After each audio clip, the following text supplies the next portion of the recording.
ते सद्गुणांची खान म्हणजे संत आहेत आणि म्हणून आपण त्यांचं नाव घेतलं असता त्यांचे सद्गुण आपल्यामध्ये येतात आणि आपले दुर्गुण निघून आपण पुण्यवान होतो.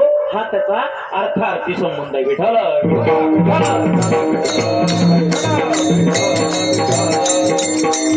ज्ञानोबराय ज्ञानेश्वरीमध्ये सांगतात, दोष ओखदासी नाही.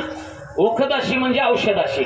संतांकडे औषधाला सुद्धा दोष पाहायला मिळत नाही आणि म्हणून अशा संतांचं नाव आपण घेतलं की आपण पुण्यवान होतो, कारण त्यांच्याकडे एकही दोष नसतो. सगळी सद्गुणांची खान म्हणजे संत आहेत आणि म्हणून आपण त्यांचं सतत नामस्मरण केलं पाहिजे. आणखीन त्याची बरीचशी कारणं आहेत. एक दोन कारणं सांगतो आणि पुढे जातो. ज्ञानदेव तुकाराम का म्हणायचं? ज्ञानेश्वर महाराजांच्या नावाचा महिमा सांगत असताना असं सांगितला, ज्ञानदेव म्हणता ज्ञान देवची देतो. कळतंय का बघा जरा. ज्ञानदेव म्हणता ज्ञान देवची देतो, वासुदेवची होतो अखंड वदनी वदेतो. ज्ञानदेव आपण असं जर सतत म्हटलं तर आपल्याला ज्ञान देवची देतो. कळतंय का तुम्हाला? देव आपल्याला ज्ञान देतो. वासुदेवची होतो अखंड वदनी वदेतो. जर भगवंताचं नाम आपण अखंड घेतलं तर आपण तत्स्वरूप होऊन जातो. भगवंताचं स्वरूप आपल्याला प्राप्त होतं. हे एक कारण. दुसरं कारण सांगतो, जे रामेश्वर भट्टांनी सांगितलं. एकेकाळचे जगद्गुरु तुकोबारांचे कट्टर वैरी, पण नंतरच्या काळात जगद्गुरु तुकोबारांचे भक्त झालेले, जगद्गुरु तुकोबारांच्या 14 टाळकऱ्यांपैकी एक टाळकरी झालेले बहुळगावचे रामेश्वर भट्ट म्हणतात, तुकाराम नाम घेता कापे यम. तुकाराम महाराजांचं नाव आपण जर मुखाने घेतलं तर थरथर कापतो. कोण? यम. सांगू का? ज्याची आम्हाला खूपच भीती आहे तोच थरथर कापतो. तुम्हाला आम्हाला सांगा ना, कशाची भीती? सगळ्यात जास्त भीती कशाची? मरणाची. सगळ्यात जास्त भीती कशाची? मरणाची. आणि मग त्या मरणाला म्हणजे त्या यमाला फरका पडतो कधी आपण आपल्या मुखानं तुकाराम महाराजांचं नाव घेतलं तर. तुकाराम नाम घेता कापे यम, धन्य तुकोबा समर्थ, जेने केला हा पुरुषार्थ, जळी दगडा सहित वया, तारी येल्या जैशा लाह्या, म्हणे रामेश्वर भट्ट द्विजा, तुका विष्णू नाही दुजा. तुकाराम महाराज आणि विष्णू हे दोन नाहीये आणि म्हणून ज्ञानेश्वर महाराजांचं, तुकाराम महाराजांचं आदी करून सर्व संतांचं नाम आपण घेतलं तर आपण पुण्यवान होतो. विठ्ठल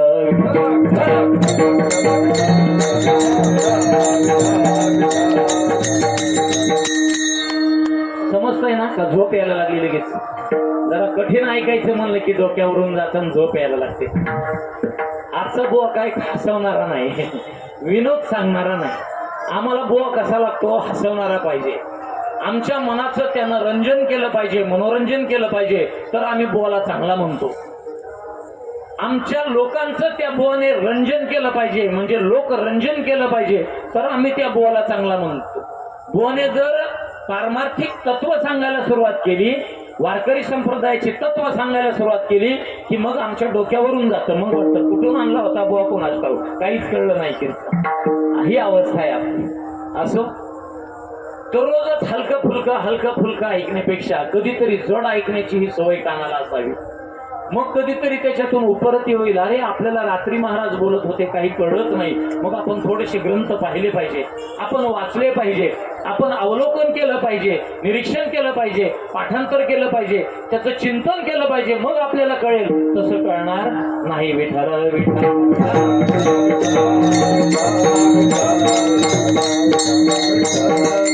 एक प्रश्न विचारू का तुम्हाला?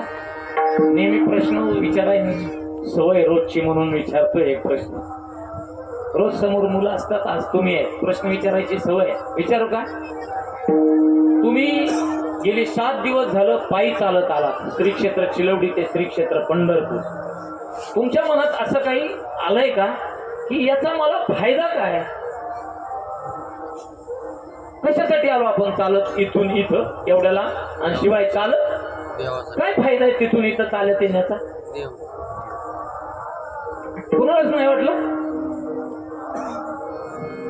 आपली मनोभूमिका अशी आहे, सांगतो. एखादी गोष्ट करायला सांगितली ना, मग माझा काय फायदा आहे सांगा, तर मी ती करतो, नाही तर करत नाही. आपली भूमिका अशी आहे. अगदी थोडंसं अवघड भाषेत सांगायचं म्हटलं तर प्रयोजनम अनुद्दिश्य न मंदोपी प्रवर्तते. हे डोक्यावरूनच गेला असेल मला माहिती आहे, हे कळणार नाही. 3 फूट डोक्यावरून गेला.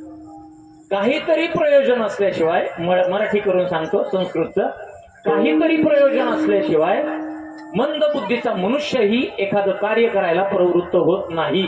जर मंद बुद्धीचा मनुष्य सुद्धा कार्य करायला प्रवृत्त होत नाही तर तुम्ही आम्ही सामान्य बुद्धीचे आहोत. आपण मंद बुद्धीचे नाही आहोत. लक्षात आलं ना मला काय म्हणायचे ते? आपण मंद बुद्धीचे नाही आहोत. प्रयोजन अनुद्दिश्य न मंदोपी प्रवर्तते असं म्हटलं की नाही. प्रयोजन असल्याशिवाय मंद बुद्धीचा मनुष्य सुद्धा कार्य करायला तयार होत नाही. मग तुम्ही आम्ही तर सामान्य बुद्धीचे आहोत, मंद बुद्धीचे नाही आहोत. मग आता सांगा ना, चिलोडी पासून पंढरपूर पर्यंत तुम्ही का चालत आहात? हा, तुम्हीच सांगा. काहीतरी फायदा असेल ना, काहीतरी फायदा असेल ना. काय फायदा असेल? भेटीला गे पंढरीनाथा, भेटीला गे पंढरीनाथा, भेटीला गे पंढरीनाथा, जीवा लागली तळमळ व्यथा, जीवा लागली तळमळ व्यथा, भेटीला गे पंढरीनाथा, भेटीला गे पंढरीनाथा.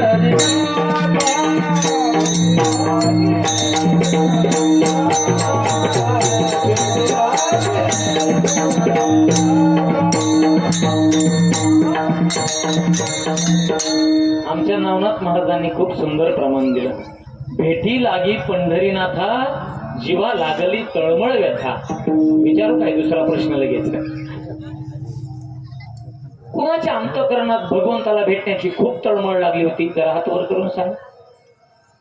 भगवंताला भेटावं खूप तळमळ लागली. आपल्या प्रिय व्यक्तीला भेटण्यासाठी आपला जीव जसा तडफडतो, कळतंय ना मी काय म्हणतो ते? आपल्या प्रिय व्यक्तीला भेटण्यासाठी आपला जीव जसा तडफडतो, एवढी तडफड, एवढी जीवाची काहिली कोणाला लागली भगवंतासाठी सांगा? मला माहिती आहे. आपल्या अंतःकरणाला विचारलं ना की अंतःकरण सांगता नाही, तेवढी तळमळ नाही लागली. माझ्या प्रिय व्यक्तीसाठी जेवढी मी तळमळ करतो भेटण्यासाठी, तेवढी. आता दुपारी एका वारकऱ्याचा फोन झाला. वारकऱ्याने काय म्हणा, मी आता संध्याकाळी घरी जाणार आहे. मी म्हणलं हो महाराज, बुधवार आहे आज, आणि बुधवारी कोणताही वारकरी पंढरपूर क्षेत्र सोडून आपल्या घरी जात नाही. नियम काय आहे पंढरपूरचा? बुधवारी एकादशी आली किंवा बुधवारी, एरवी जरी तुम्ही बुधवारी पंढरपुरात आला तर बुधवारी इथं मुक्कामच करायचा. बुधवारी इथून पंढरपूर क्षेत्र सोडून घरी जायचं नाही. मग गुरुवारी जायचं नाही तर मंगळवारीच जायचं, पण बुधवारी पंढरपूर क्षेत्र सोडायचं नाही. तुम्ही म्हणाल का? मनात शंका येते ना लगेच, असं का बरं? कारण त्या दुपारी सांगितलेल्या वारकऱ्याचं सांगतोय मी. मला फोनवर ज्याने सांगितलं तो वारकरी म्हणतो, महाराज गेली 8 दिवस झालं घर सोडून तिकडची ओढ लागली. आता यांना जर तिकडची ओढ लागली असेल तर महाराजांनी दिलेलं प्रमाण कुठं बसवायचं सांगा ना? भेटीला गी पंढरीनाथा, जीवा लागली तळमळ व्यथा. खरं सांगू का, तुम्ही पायी वारीला का आला? तुमचं मनातलं कारण मला वाचता येतं, तुमचे चेहरे पाहून मला वाचता येतात, आणि ते कारण कळतं मला तुमच्या मनातलं काय चाललंय ते. खरं सांगू, आपण सगळे प्रपंच करत आहोत, सगळेजण प्रपंच करत आहोत, पण प्रपंच कितीही नेटाने केला, रात्रंदिवस केला, त्याच्यासाठी रात्रंदिवस झटलो तरी त्या प्रपंचात सुखच मिळाना हो. अशीच अवस्था आहे सगळ्यांची. त्या प्रपंचात आम्हाला सुखच मिळाना. एक समस्या सोडवली की दुसरी समस्या उभी राहते. प्रपंचातलं सांगतो, दुसरी सोडवली की तिसरी समस्या उभी राहते, तिसरी सोडवली की चौथी समस्या उभी राहते. प्रपंचाची झाली की शरीराची सुरू होते, शरीराची झाली की आर्थिक सुरू होते. अनेक समस्या प्रपंचामध्ये. मग या प्रपंचात कितीही रात्रंदिवस झटलं तरी महाराज आम्हाला सुखाचा अनुभव नाही. मग सुख तुला जर पाहिजे ना तर तुला एक वेळ तरी पंढरपूरला यावं लागेल. सुखा लागी करीसी तळमळ, तरी तू पंढरीशी जाय एक वेळ. मग तू अवघाची सुखरूप होसी, जन्म जन्मीचे दुःख विसरशी. पंढरपूरला एकदा आल्यावर फळ काय? जन्मोजन्मीचे दुःख विसरशी. आता तुम्ही सांगा कोणाला असा अनुभव येतोय मी एकदा पंढरपूरला आलो आणि माझं या जन्माचं नाही जन्मोजन्मीचं दुःख गेलं असा अनुभव आहे काय कोणाचा सांगा जरा. अहो इथून गेलं की पुन्हा प्रपंचात पुन्हा रात्रंदिवस बरं आहे तेच सांगतात ना सायासे करीसी प्रपंच दिननिसी हरीसी न भजसी कवन्या गुणे. अरे तू कोणत्या गुणानं हरीला भजत नाहीस सायासानं प्रपंच करतो रात्रंदिवस करतो दिननिशी करतो तरी तुला प्रपंचामध्ये सुखाचा अनुभव नाही. मग ते सुख मिळावं म्हणून आम्ही पायी वारी केली चिलवडी ते पंढरपूर. का तर पंढरपूरला आल्यावरच सुख आहे दुसरीकडे सुख नाही. का सुख आहे पंढरपूरला आल्यावर कारण आमचं म्हणजे वारकरी संप्रदायाचं सांगतोय बरं का आमचं म्हणजे वारकरी संप्रदायाचं. मला माहिती आहे इथं बसलेल्यापैकी चालत आला म्हणून वारकरी झाला असं होत नाही. मी जरा तत्वार्थानं बोलतोय हे लक्षपूर्वक आहे का. फक्त चिलवडीवरून पंढरपूरला चालत आला म्हणून मी वारकरी झालो असं होत नाही. आमचे श्री गुरु आदरणीय चंद्रशेखर महाराज देगलूरकरांच्या मुखातलं वाक्य आहे तुम्ही वारकरी होऊन वारी केली तर तुम्हाला फळ मिळणार अन्यथा फळ मिळणार नाही. विठ्ठल विठ्ठल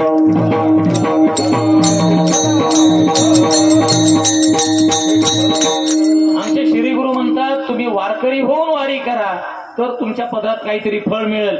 तुम्ही वारकरी होऊन वारी नाही केली तर तुमच्या पदात फळ मिळणार नाही. मग आता शंका आली असेल मग वारकरी कोणाला म्हणायचं. शंका आली ना मनामध्ये आली ना मनामध्ये शंका. मला तुमची मनं ओळखता येतात. मी मगाशी सांगितलं चेहरा पाहिला की मनात काय चाललंय ते ओळखता येतं. थोडस परंपरेनं आलेलं आहे म्हणून येतंय थोडस असो परंपरेनं आहे आमच्याकडे थोडस ते काय सांगत वारकरी कोणाला म्हणायचं. बरोबर मूळ मुद्द्यावर आलोय आता. वारकरी उगाच पिशवी भरली घरातले रागराग करतायत वैताग आलाय प्रपंचाचा म्हणून पिशवी भरली आणि निघाला वारीला.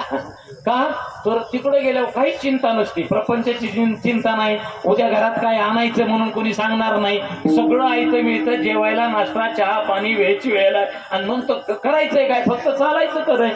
बरीच मी वारकरी पाहिले नुसतेच चालत होते मुखाने नाम बोलतच नव्हते. पण तुकोबाराय म्हणतात तसं नाही. वारीला आलायत ना राम म्हणता पावलो पावली. लक्षात आलं का. प्रत्येक पावलाला नाम आलं पाहिजे. पाऊल टाकलं कीच मुखात नाम आलं पाहिजे तर वारीचं फळ आहे. आणि वारकरी होऊन केली तर. आता तुम्ही म्हणाल परत वारकरी कोण. सांगतो वारकरी कोण. वारकरी संप्रदाय समजून घ्यायला थोडासा अभ्यास करावा लागतो. आपल्याकडे मुख्य देवता 5 आहेत. एक शंकर विष्णू लक्षात घ्या बरं का. गणपती शक्ती म्हणजे देवी लक्षात येते ना आणि सूर्य. काय म्हणतोय मी लक्षात येते का. शंकर विष्णू गणपती शक्ती आणि सूर्य या 5 देवता आपल्या शास्त्रानं मानलेल्या आहेत. जे शंकराचे भक्त असतात त्यांना शैव म्हणतात. त्यांना काय म्हणतात शैव म्हणतात. जे विष्णूचे भक्त असतात त्यांना काय म्हणतात वैष्णव म्हणतात. काय म्हणतात वैष्णव म्हणतात. जे देवीचे भक्त असतात त्यांना काय म्हणतात. बरेच आहेत आपल्याकडे आपल्या दिंडीत बरेच आहेत. सांगा काय म्हणतात त्यांना. त्यांना शाक्त म्हणतात. त्यांना काय म्हणतात शाक्त.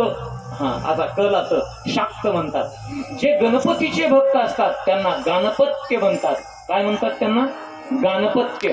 आणि जे सूर्याचे भक्त असतात त्यांना सौर असं म्हणतात. काय म्हणतात सौर. मला वाटतं हे जरा डोक्यावरूनच जाण्यासारखं आहे. मला त्याच्यातला एक मुद्दा घ्यायचा आहे फक्त. जे विष्णूचे भक्त असतात त्यांना वैष्णव म्हणतात. भगवान परमात्मा विष्णूचा अवतार आहे. पंढरीचे पांडुरंग परमात्मा विष्णूचा अवतार आहे. ज्यांच्या दरबारामध्ये आज सेवा चालू आहे त्यांच्या ते विष्णूचा अवतार आहे. मग जे विष्णूचा अवतार आहे आणि त्यांचे आपण जर भक्त असू तर आपण कोण वैष्णव. आपण कोण वैष्णव. सामान्य गोष्ट व्यवहारातली सांगतो. कुमारिका मुलगी असते. कुमारिका मुलगी जिचं अजून लग्न झालं नाही. त्या मुलीनं सौभाग्याचे सगळे अलंकार लिहिले म्हणजे घातले आणि ती मिरवायला लागली तर तुम्ही त्याला मान्यता देता का नाही देत सांगा आता. का नाही देत मान्यता. का तिनं सगळे सौभाग्याचे अलंकार घातलेत ना. मंगळसूत्र घातलंय टिकली लावली जोडवे घातले साडी परिधान केलीये, सुंदर असा पोशाख परिधान केलाय, पण ती कुमारिका आहे. तुम्ही त्याला मान्यता देता? तिला सुवासीन म्हणून जेवायला बोलवता का नाही बोलवत? सांगा ना कारण मला. तुमच्या मनात आलं कारण काय का? तुमचं उत्तर मला कळतंय. तिचा अजून विवाह झाला नाही. तिनं फक्त शृंगार केलाय आणि तो शृंगार नाटकी आहे. कळतंय ना? तो शृंगार कसा आहे? नाटकी आहे. म्हणजे नाटकात जसं आपण एखाद्या मुलाला मुलीला सजवतो आणि जा नाटकाच्या स्टेजवर आणि नाटक करून ये, नाटक करून आलं की झाला, शृंगार उतरवला, पूर्ववत आपल्या पदावर. कळतंय ना मला काय म्हणायचंय ते? हा, मूळ मुद्द्यावर या. आता झोप लागली का? नाही ना लागली? हा, थोडस जरा कठीण चाललंय, डोक्यावरून जाण्यासारखं नाही ना? हा, मी थोडं सोपा दृष्टांत दिलाय. कुमारिका मुलगी आहे, तिने जर सौभाग्याचे सगळे अलंकार परिधान केले आणि ती समाजात मिरवायला लागली तर तुम्ही त्याला मान्यता देता का? नाही. मग आता तुम्ही मूळ मुद्द्यावर या. आपण विष्णूचे भक्त आहोत, भगवान पांडुरंग परमात्म्याचे भक्त आहोत आणि आपण त्याचे भक्त आहोत. याची खूण काय आपल्याकडे? जशी एखाद्या स्त्रीकडे मी नवरा केलाय, माझं लग्न झालंय हे सांगण्यासाठी खून असते काय? मंगळसूत्र असतं ना, तरच तिला समाजात मान्यता आहे सुवासीन म्हणून, बरोबर ना? अन्यथा मान्यता नाही. मग तुम्ही सांगा, मी विष्णूचा भक्त आहे, मी वैष्णव आहे, मी वारकरी आहे, असं म्हणायला काय लक्षण आहे? हा, आमच्या चोपदाराने उत्तर सांगितलं. आमचे चोपदार हुशार आहे, किसन महाराज. ते काय पाहिजे? तुळशीची माला पाहिजे, तर आपण वारकरी होऊ. आणि वारकरी होऊन वारी केली तर वारीचं फळ मिळेल, अन्यथा वारीचं फळ मिळणार नाही. विठाल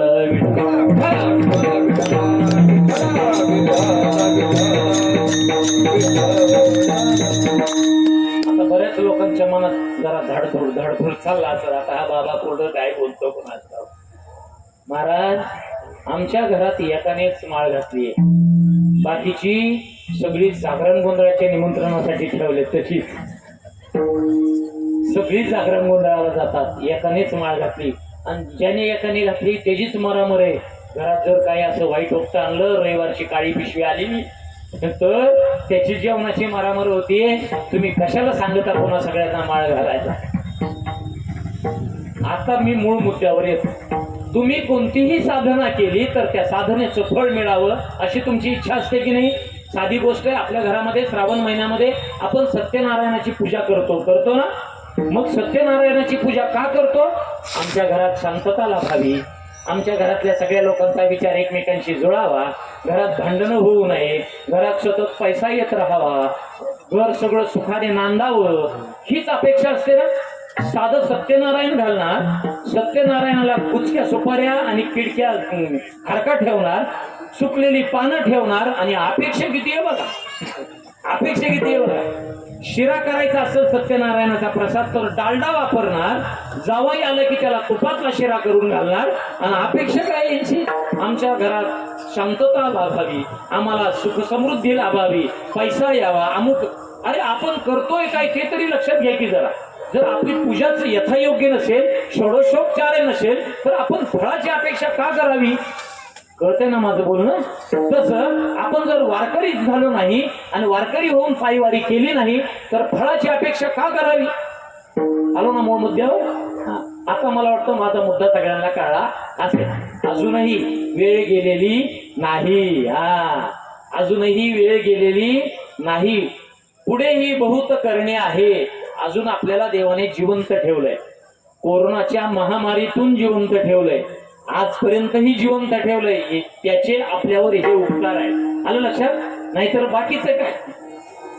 धन दारा पुत्र जन बंधू सोयरे पिशोन सर्व मिथ्या हे जाणून शरण रिघा देवासी. तुकाराम महाराज बोलतात की नाही? धन दारा पुत्र जन बंधू सोयरे सगळे पिशोन आहेत, म्हणजे स्वार्थी आहेत, हे सगळे मिथ्या आहे असं जाणा, खोटं आहे असं जाणा. आणि तुम्ही काय करा? शरण रिघा देवासी, देवाला शरण जा. अजूनही वेळ गेलेली नाही. आपण चांगले आहोत, धडधाकट आहोत, जिवंत आहोत. या क्षणाला पवित्र अशी तुलसी माला गळ्यामध्ये धारण केली पाहिजे, भगवान परमात्म्याची भक्ती केली पाहिजे, अखंड त्याचं नामचिंतन केलं पाहिजे, वारकरी संप्रदाय स्वीकारला पाहिजे, वारकरी संप्रदायाची साधना केली पाहिजे. दररोज सकाळी नाहीतर संध्याकाळी हरिपाठ एकदा तरी म्हटला पाहिजे. काकडा म्हटलाच पाहिजे, काकडा पाठ असलाच पाहिजे.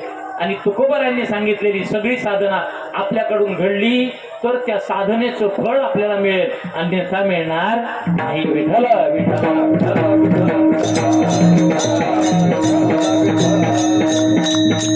एक महत्वाचा विचार सांगतो, जरा लक्षपूर्वक ऐका. ऐकताय ना सगळे? झोप नाही लागली ना? मला संयोजकांनी सांगितलंय, महाराज आज 2.5 तास कीर्तन झालं तरी चालत. संयोजकांची आज्ञा, आपल्याला काही सेवेला की सेवक झालो तुमच्या लागलो निज चरणात. सेवके करावे सांगितले काम, सेवकाने फक्त सांगितलेलं काम करावं, का म्हणून विचारायचं नसतं. हा, त्यांनी सांगितलं 2.5 तास करा, करतो बाबा. म्हणून म्हटलं एक महत्वाचा विचार सांगतो, लक्षपूर्वक ऐका. या जगात अनेक देश आहेत, पण त्या सगळ्या देशांमध्ये अतिशय चांगला उत्कृष्ट महत्वाचा असा देश आहे तर तो फक्त भारत आहे. का भारत आहे? त्याचं कारण विष्णू पुराणामध्ये सांगितलं गेलं एका श्लोकामध्ये. अत्रापि भारतम श्रेष्ठम जम्बूद्वीपे महामुने यतोही कर्मभूरेशा तत् अन्य भोगभूमया. संस्कृत श्लोक आहे, तुम्हाला कळणार नाही, डोक्यावरून जाईल. मी मराठी अनुवाद करून सांगतो. अत्रापि भारतम श्रेष्ठम, अत्र अपि आता या जगात भारतम श्रेष्ठम, भारत भूमी ही श्रेष्ठ भूमी आहे. जम्बूद्वीपे जगात, जम्बूद्वीपे म्हणजे या जगामध्ये भारत भूमी ही श्रेष्ठ भूमी आहे. का? त्याचं कारण सांगताना श्लोकाच्या उत्तरार्धात सांगितलं, यतो ही कर्मभूरेशा, भारत भूमी ही कर्मभूमी आहे आणि तत् अन्य भोगभूमया, भारत भूमी सोडून अन्य ज्या भूमी आहेत त्या सगळ्या भोगभूमी आहेत. म्हणून आपल्या भारतामध्ये कर्माला प्राधान्य आहे तर फॉरेन मध्ये भोगाला प्राधान्य आहे. विठाला म्हणून जगात भारत श्रेष्ठ आहे, लक्षात येते ना. आणि या भारतात महाराष्ट्र श्रेष्ठ आहे. आता तुम्ही म्हणाल महाराष्ट्र का श्रेष्ठ? कारण इतर घटक 29 घटक राज्य आहेत भारतात. किती घटक राज्य? 29. पण त्या 29 घटक राज्यांमध्ये कुठल्या तरी एखाद्या घटक राज्यात 1-2 असे संत जन्माला आलेत. आमच्या महाराष्ट्रात तब्बल 52 संत जन्माला आलेत. किती संत जन्माला आले? 52 संत आहेत आमच्या महाराष्ट्रामध्ये. म्हणून भारतात महाराष्ट्र भूमी ही अतिशय विशेष अशी भूमी आहे. कळतंय मी काय बोलतो ते? आणि या महाराष्ट्रात आणखीन विशेष काय तर वारकरी संप्रदाय हा या महाराष्ट्रातला अधिक विशेष असा संप्रदाय. का संप्रदाय विशेष आहे? त्याचं कारण सांगतो.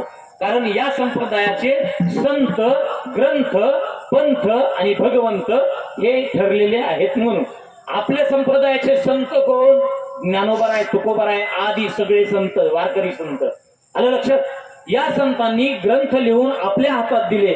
तो ग्रंथ आपण वाचला आणि वारकरी संप्रदायासारखा पंथ आपण स्वीकारला आणि त्या पंथाने आपण गेलो की आपल्याला भगवंत भेटतो. आणि एकदा भगवंत भेटला की जीवनातली दुःखाचा अंत होतो. म्हणून हे श्रेष्ठ आहे. विठाला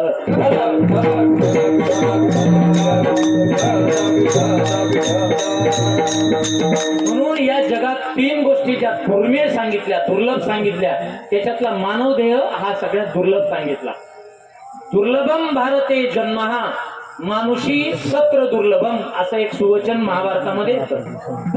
भारतात जन्म मिळणं हे दुर्लभ आहे आणि त्यातले त्यात मनुष्य जन्म मिळणं हे दुर्लभ सांगितलं. आणि तो आम्हाला तर तो मिळालाय.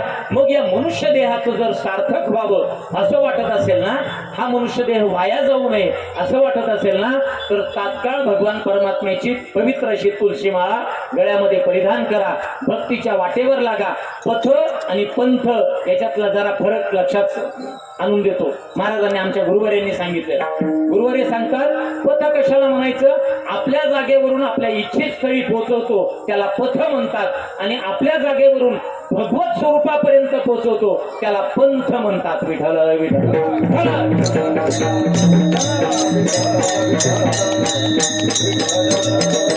आणि म्हणून कोणीही आता उशीर करता कामा नये. लवकरात लवकर तुळशी माळा परिधान केली पाहिजे.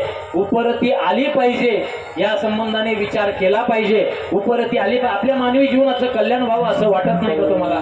वाटतं ना? मग तुळशी माळा परिधान करा. नाहीतर तुम्हाला शेवटचं सांगू का जरा? आपल्या भागात करतात का नाही माहिती नाही, पण बहुतेक करतात. मनुष्य जेव्हा जातो ना कळतं ना, हा, तेव्हा त्याच्या मुखात तुळशी पत्र घालतात. का घालतात सांगा बरं? त्यानं आयुष्यभर तुळशी माळा घातली नाही म्हणून. मग त्याच्या मुखात तुळशीपत्र का घालतात मेल्यावर? घालतात एवढं तर माहितीये ना. आता तुम्हाला एक थोडासा बदल करायला सांगतो त्या प्रथेमध्ये. ज्याच्या गळ्यात तुळशी माळा आहे आणि त्याचं निधन झालं आहे त्याच्याच गळ्यात तुळशीपत्र घालायचं, अन्याच्या गळ्यात सॉरी त्याच्याच तोंडात तुळशीपत्र घालायचं, अन्याच्या तोंडात तुळशीपत्र घालायचं नाही. तुम्ही म्हणा महाराज एवढी कडक भूमिका नका घेऊ. का नका घेऊ? जगद्गुरु तुकोबराय सांगून सांगून दमले आणि शेवटी वैकुंठाला निघून गेले. 42 वर्ष आहेत त्यांनी इथं कार्य केलं. ज्ञानोबराय सांगून सांगून दमले आणि शेवटी समाधिस्थ झाले. समाधी बैसला निर्वाण कथा कीर्तन करीतो बाळछंदू बाबा बाळछंदू. हे संत महात्मे सांगून सांगून दमले. शेवटी तुकोबराय कडक भाषेमध्ये सांगतात, किती सांगू तरी नायकती बटकीचे पुढे शिंदळीचे रडती. तुकोबरायांची भाषा आहे, माझी भाषा नाही. हे बटकी बिटकी शब्द मला वाटतं अलीकडच्या काळातल्या मुलांना कळत सुद्धा नाही. किती सांगू तरी नायकती बटकीचे पुढे शिंदळीचे रडतील. हे शिंदळीचे पुढे रडतील. कधी रडतील? जेव्हा यमाचे दंड मिळतील ना तेव्हा. जेव्हा यमाचे दंड मिळतील, यमपाश बसेल आणि जीव असा खेचून घेतला जाईल देहामधून, तेव्हा यांना कळेल. आणि म्हणून जगद्गुरु तुकोबरायांची ही कडक भाषा आहे.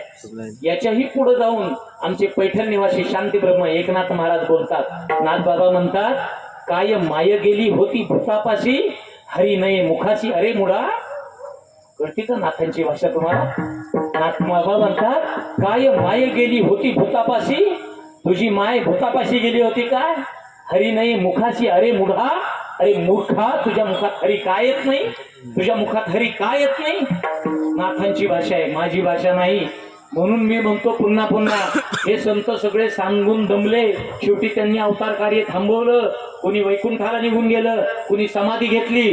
तरी आमच्या समाजाला अजून कळे ना की आपल्या जीवनाचं हित नेमकं कशात आहे. ते हे कशाला बोललेत सांगू तुम्हाला? या माईक पदार्थाला बोलले. गाथ्यातला पहिलाच अभंग पहा. समचरण दृष्टी विटेवरी साजिरी तेथे माझी हरी वृत्ती राहो. अनेक न लगे माईक पदार्थ तेथे माझे अर्थ नको देवा. हे माईक पदार्थाला सगळे भुललेत आणि म्हणून यांना अजून तुळशी माला घालायची आठवण हो नाही. ती घातली पाहिजे. असो ज्या संतांनी आपल्याला हा पंथ दाखवला, वारकरी पंथ, भागवत पंथ, त्या संतांचं वर्णन आपण थोडस करावं. आणि का करावं? तर भगवंताला त्याचे गुणानुवाद गाण्यापेक्षा त्याच्या भक्ताचे गुणानुवाद गायले की त्याला जास्त आनंद होतो. म्हणून आपण संतांचं वर्णन करणारा अभंग सेवेसाठी घेतला. विठ्ठल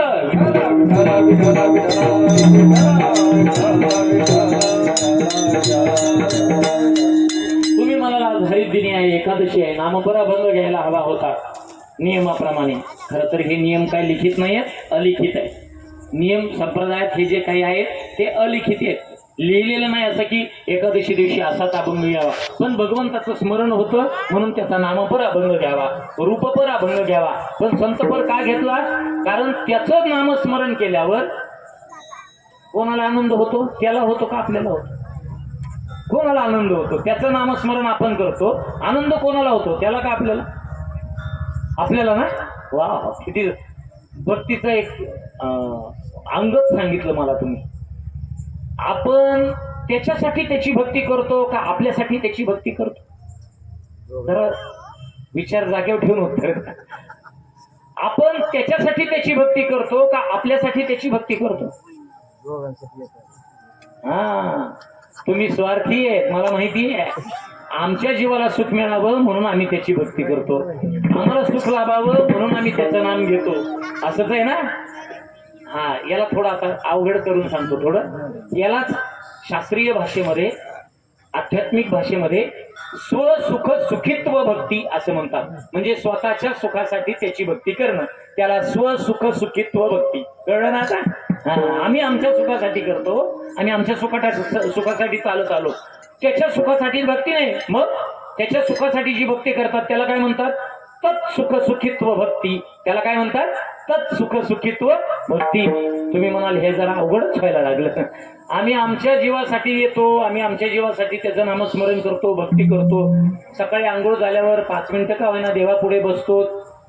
देवपूजा करतो हे आमच्या सुखासाठी करतो, त्याच्या सुखासाठी काय करतो आपण सांगा ना. आपण भक्तीच्या कुठल्याच कोटीत बसत नाही. मग कुठल्या कोटीत बसतो आपण? आर्त भक्तामध्ये. का तर माझ्या जीवनातलं दुःख दूर होईल का, हा भगवान परमात्मा माझ्या जीवनातलं दुःख दूर करायला धावत येईल का, अशा अंतःकरणात अभिलाषा आहे म्हणून त्याची भक्ती करतोय आम्ही. त्याच्या सुखासाठी आम्ही त्याची भक्ती करत नाही. मग नारद महर्षी भक्तीची व्याख्या करताना असं म्हणतात, तद अर्पिता अखिलाचारिता तद विस्मरणे परम व्याकुलते इति. नारद भक्ती सूत्रामध्ये ही भक्तीची व्याख्या नारद मुनींनी सांगितलेली आहे. जरा अवघड आहे, सोपी करून सांगतो. तद अर्पिता खिलाचारिता तद विस्मरणे परम व्याकुलते इति. अशी भक्ती कोणी केली तर वृंदावनातल्या गवळणींनी केली, गोकुळातल्या गवळणींनी केली. कशी भक्ती केली? तद अर्पिता. आपण दररोज जो व्यवहार करतो, जे कर्म करतो ते सगळं कर्म त्याला अर्पण करायचं. तद अर्पिता खिलाचारिता. जो काही आचार करतो तो सगळा त्याला अर्पण करायचा. तद विस्मरणे. आणि सतत त्याचं स्मरण करायचं. आणि त्याचं क्षणभर जरी विस्मरण झालं ना, सतत स्मरण करायचं आणि क्षणभर जरी विस्मरण झालं ना, तद विस्मरणे परम व्याकुलते इति. एक क्षणभर जरी त्याचा विसर पडला ना तर आम्ही अतिशय व्याकुळ व्हावं, याला म्हणायचं भक्ती. विठ्ठल विठ्ठल.